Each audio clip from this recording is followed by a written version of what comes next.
Banyak orang yang sering mempermasalahkan masalah, menganggap tidak ada masalah seberat yang dialaminya. Seorang ibu konsultasi kepada saya, "Ustadz, tolong bantu saya Ustadz. Suami saya Ustadz, suami saya, tolong suami saya Ustadz." "Kenapa dengan suami ibu?" "Ustadz, setiap malam saya tidak bisa tidur karena suami saya." "Memangnya kenapa dengan suami ibu?" "Suami saya ngorok Ustadz. Setiap suami saya ngorok, pasti saya tidak bisa tidur. Tolong Ustadz, beri kami solusi." "Ibu, seharusnya ibu bersyukur karena masih bisa mendengar ngoroknya suami. Itu tandanya suami ibu masih bersama ibu.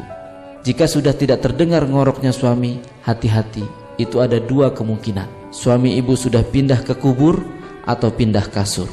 Seminggu kemudian ibu tadi memberi kabar lagi, "Alhamdulillah Ustadz, masalah kami sudah selesai." "Apakah suami ibu sudah tidak ngorok lagi?" tanya saya penasaran. "Tidak Ustadz, bahkan sekarang ngoroknya semakin keras. Tapi sekarang saat saya mendengar ngoroknya suami, saya seperti mendengar lantunan musik terindah di dunia."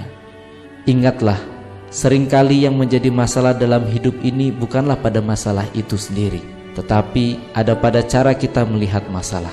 Bisa jadi masalahnya tidak berubah, tapi pada saat cara pandang kita berubah, ternyata seringkali masalah itu menjadi bukan masalah. Allah tidak akan merubah suatu kaum sehingga mereka mau mengubah diri mereka sendiri.